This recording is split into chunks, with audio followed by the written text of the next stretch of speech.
Hey guys, it is April from Getting Hoga With It. Today I wanted to do my September wrap up with you. So I read, six or seven books in September. I read a lot of amazing books, some that like kind of blew me away and I wasn't expecting to be blown away by some of these. Others that were disappointments. So let's get into it.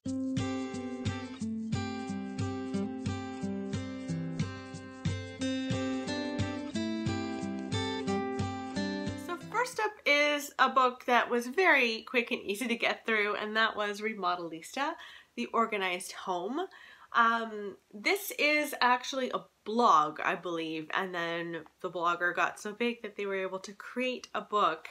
And it's very much about minimalism and organizing your home, and I really liked it. I got some lovely little tips. Helpful hints like how to organize your mail, how to organize your utensils, organizing your desk, and so on and so forth. They've also really got a big push in here about not using plastic as much as you can, swapping plastic things for glass or metal, what have you. So I really enjoyed this. It's something that I would be happy to own. This was just from the library, but I would be happy to own something like this. Next is a book that I actually finished yesterday on September 30th. I finished The Beginning of the World in the Middle of the Night by Jen Campbell. First of all, again, I feel like every single time I look at this book, I need to point out how insanely gorgeous it is. I'm happy to say that the writing inside was also really gorgeous. This is a short story collection, and I think it's normal in short story collections that you connect with some more than others. I was tearing up reading Bright White Hearts at the end. That was it's the last short story in the collection, and I was definitely tearing up reading that. Some of these were really unexpected. The first one, Animals, felt very much like I was reading a Black Mirror episode. It was really disturbing about people that basically lived with external hearts. So this woman had just gotten a new swan heart, and it was all about connection and making someone love you via this external animal heart. Really weird, but really fascinating. I was like flipping the pages wanting to know what was going to happen. I felt the same way about Aunt Libby's Coffin Hotel. I think that was my favorite out of all of them, which is about a woman who owns a hotel where you can come and stay and sleep in a coffin. And it was really fascinating. You can really see her love of fairy tales in here. I think this, after reading it, I want to start reading more short story collections. I never read short story collections, and this has made me want to do that. So thank you, Jen, for sending that my way, and also for writing this. I ended up giving this one 4 stars. So wonderful. Another actually Jen related book is La Belle Sauvage, The Book of Dust. Jen Campbell is a huge fan of all of Philip Pullman's collection, but specifically The Book of Dust and the Golden Compass trilogy. So this is a prequel before going into the Golden Compass. And we're following Lyra as a baby. We follow a boy whose parents have a pub, and he helps out at the pub. But Malcolm also starts to get involved with Lyra, and Lyra has been shut away. She is this baby where this prophecy basically surrounding her. And so a lot of people want to get their hands on Lyra, and our Malcolm is there, you know, going to go to the rescue. Now, I listened to this on audiobook, and it was wonderful. Like one of the best audiobooks I've ever listened to. I think it won an award last year for best audiobook, and I can see why. I was actually surprised because after, I can't remember now who the narrator was, but I went frantically searching to see if they had done any other audiobooks, and I couldn't find any through my library. So I'm hoping that he'll do more because he was wonderful. And it was so nice to tuck back into the storyline. It's comforting and a little bit nerve-wracking all at the same time. I just think that Philip Pullman can do no wrong. So I'm thrilled that I finally read that. I gave this 4 stars as well. So let's dive into my 5-star read. I am so happy to report that Life After Life by Kate Atkinson got 5 stars from me. I was so sad when this was over and so happy to know that I had all of the rest of her works to go through. I am so lucky. I can pop into A God in Ruins after reading this. I can read transcription. I can read all of her mystery series. So I'm thrilled. This woman can write. She's now a new favorite author of mine because it's like she's writing for me. Life After Life is about a girl named Ursula, and we follow her throughout her many lives. So essentially you follow Ursula when she's first born, and when she's first born, she dies in some scenarios because the doctor doesn't get there in time. And then in other scenarios, she lives.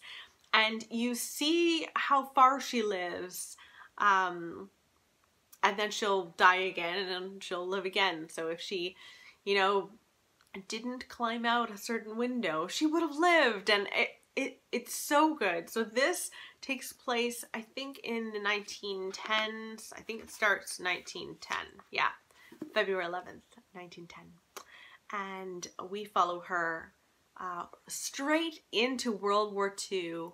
This book really spoke to me, I think, because I've had a bit of a realization in this last year that I personally don't believe in some sort of fate, some sort of outside like God meddling with our affairs. I really believe in randomness, which has given me so much comfort.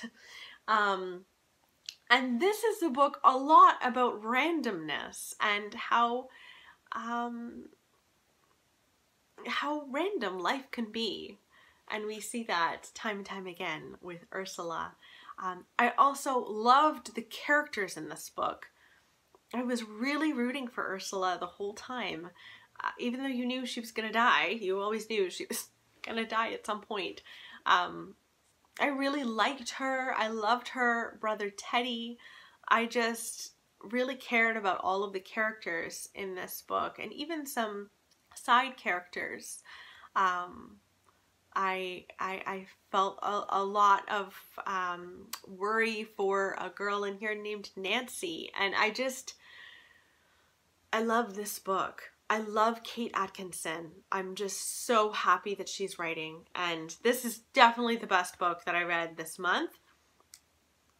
I'm not sure if this is going to be the best book that I've read this year, but every time I think of it, it gives me those kinds of feels. It's that good. So that was Life After Life. Okay, so now we should move probably to a book that was a bit of a disappointment for me, and sadly, The Boy at the Keyhole by Stephen Giles. This is a new release, September 4th. It just came out, but it was a real disappointment for me. I was expecting a lot more.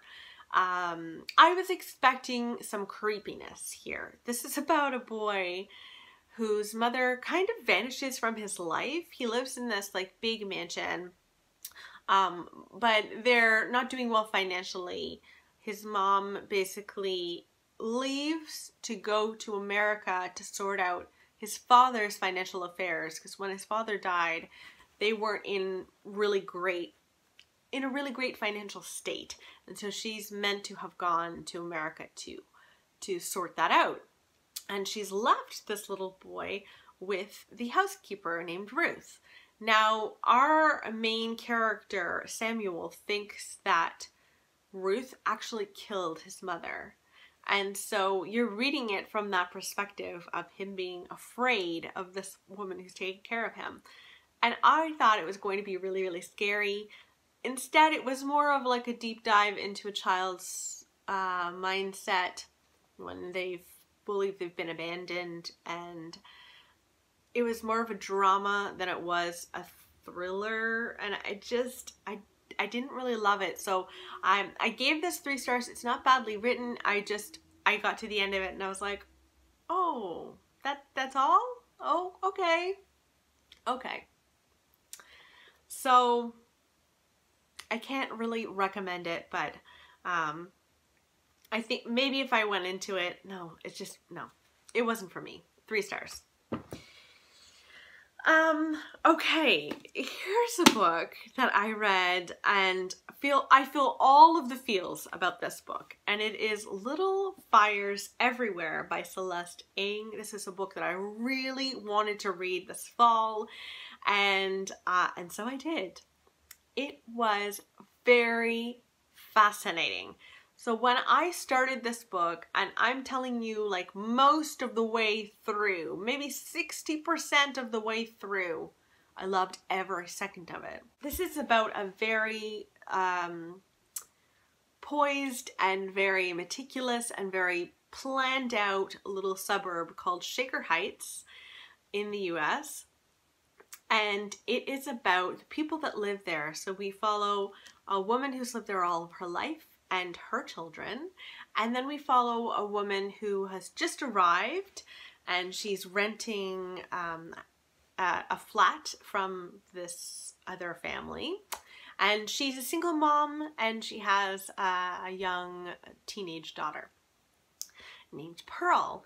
And you follow these 2 families and you follow the children in the families. They're all teenagers, and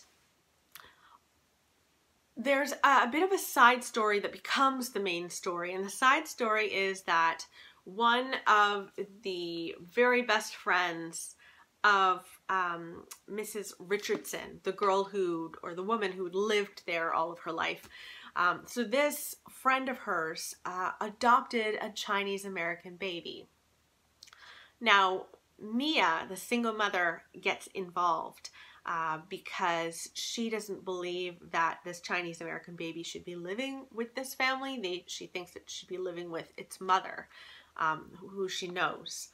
And it's this fight between the 2 of them. Now, I thought the purpose of this book was to show there is so much gray.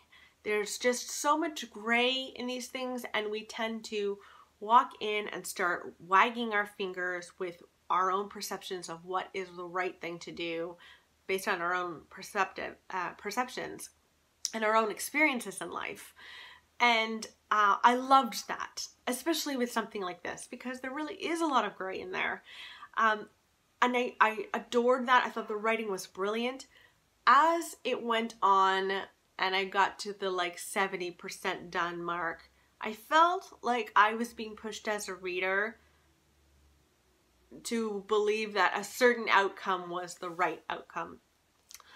And there were people in here that turned out to be the heroines when I wasn't sure if they were the heroines.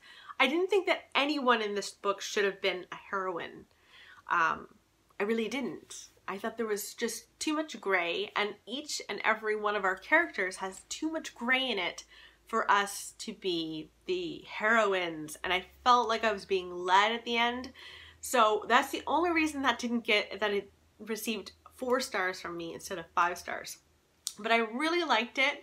I did like it a lot. I highly recommend it. I wish that the point of it was gray. Ugh. I got kind of frustrated at the end because I was like, oh, I thought you were doing this one thing with it, and then you ended up just doing, I thought it was more mainstream to have like and now you'll believe this, readers. This is where we're supposed to go with your mindset and how you feel about what's going on in here. And I didn't want it to be tied up in a nice, neat bow at the end, and I felt like it was, and I wanted I love gray endings and gray stories. So very good writing though, highly recommend. So that's Little Fires Everywhere. And then finally, I read The Narrow Road to the Deep North by Richard Flanagan. This was difficult. This is one of the most like dark reads that I've read this year. This felt like I was reading 1984, but it was a World War II fiction story about an Australian World War II soldier. He is captured and put into a Japanese POW camp. And we kind of flash forward and backwards in his life where in one of the storylines he is having an affair with his uncle's wife. Interesting. And then the other storyline is him at this Japanese POW camp and how he is treated, how the prisoners are treated. And it was very, very dark and very, very sad, but beautifully written. And some of these images really haunted me. It's one of the more violent books I've read generally. Yeah. It's definitely one of the more violent books I've read generally, and I read horror and I read thrillers and I read a lot of violent stuff. This really hit me hard many times. And there was a time while I was reading this that I was like, I don't think I can have this on my shelves, just because when I would look at it, I would just feel like, ooh. However, I'm happy to say that there is one scene in here that made me decide to keep it on my shelves. It has to do with fish in a tank. And that's all I'm going to say, because I do recommend reading this. If you can handle really hard-hitting, very depressing, but beautiful stories, I do recommend it. So I do want to address as well. Oh, I give it 4 stars. I forgot to say. I give it 4 stars. I wanted to say that Barry had chosen, I think, just 2 of these books for me. He chose The Beginning of the World in the Middle of the Night, and he also chose The Boy in the Keyhole. On a side note, he had chosen 2 other books for me. One was a thriller that he didn't get to, and one was Ready Player One. So if you don't know, Barry chose my September TBR for me, which was really fun. I'm going to link that somewhere for you to go and see. But the first book that he chose for me was Ready Player One. And I will be reading that, and I feel really badly that I didn't get to it in September. I've heard amazing things about the audio, and I had been on the list to receive the audiobook for a while now, and I'm now like number 2 in line. And he gave me the permission to like put that on hold and like wait for that. So I should be reading that in October. So I just wanted to address, I promise I am still going to read Ready Player One for Barry so we can watch the movie together. But yeah, those are the books that I read in September. I read some books that are going to be like my favorite of all time. Like Life After Life is just, yes. I was so happy that I read Little Fires Everywhere because I really didn't like Everything I Never Told You, and now I know I can go ahead and pick up more Celestine, but I'll just know that I'm going to be frustrated sometimes. But I read some really great, wonderful books, so let me know in the comments below what was the best book that you read in September, and also did you have any surprising books that kind of came out of nowhere and surprised you in a good way? I would love to know. And I will see you next time. Okay, bye guys.